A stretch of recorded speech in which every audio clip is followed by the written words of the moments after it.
Hi, period 5 and 7. I am making a video of what we're getting done today because I'm going to be out, or I am out today. I am staying home with Zeke. I'm also got a little tickle in my throat, so maybe there's more to come.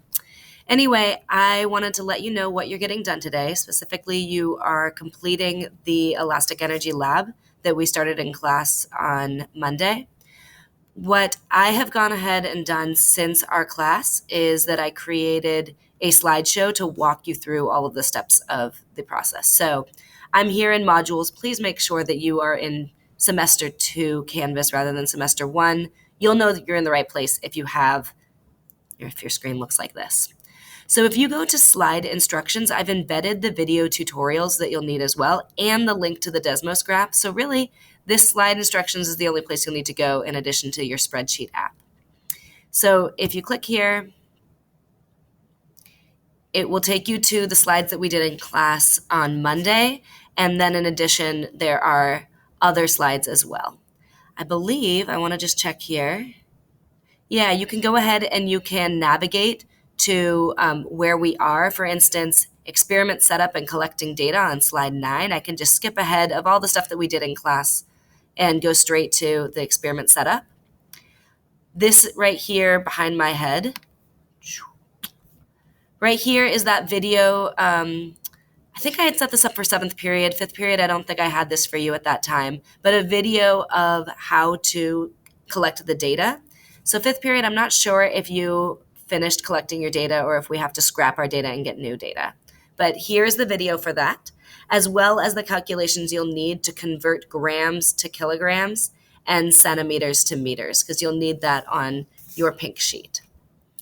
Please make sure that your starting height is 1 meter, that you have the bottom of the mass right at the top of the meter stick, and that the top of the meter stick is 100. Don't have it flipped upside down.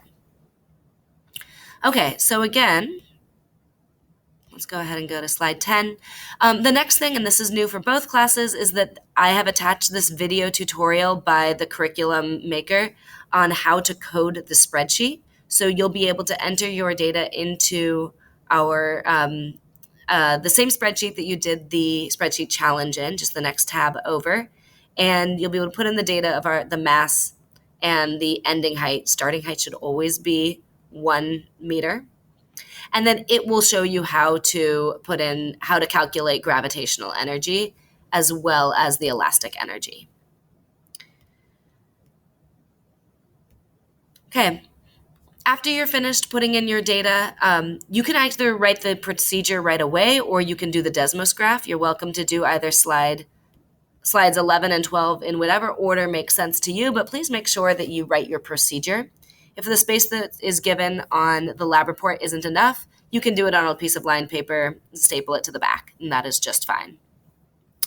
Again, the Desmos graph is just linked right here. So when you're ready for that step, go for it. There is somebody in the room who can help you with your Desmos graph if you're not sure how to do it. So please use your resources of other students in the room for completing your Desmos graph. Take a look at this when you get to this point. As for the data discussion, we've already talked about what that spring constant is, which is really related to what our C value is in this lab. You do not have to do this page. You might find it helpful, and of course, if you did it, that's awesome. But what I really would like is that for you to at least get started with your conclusion today. So you're running through kind of everything. I think without me being there to slow the class down with talking through multiple instructions, that you might actually be able to get through this whole lab today. So I don't want you to get bogged down in the data discussion, which is why I said that you can skip it. I do think it's a good idea to compare your data with another group's to see how your lines are different. The last thing that I have here is your conclusion. You guys have this as sort of a frame of what your conclusion should look like. You also have literally the frame from our last lab that is attached to your experiment packet.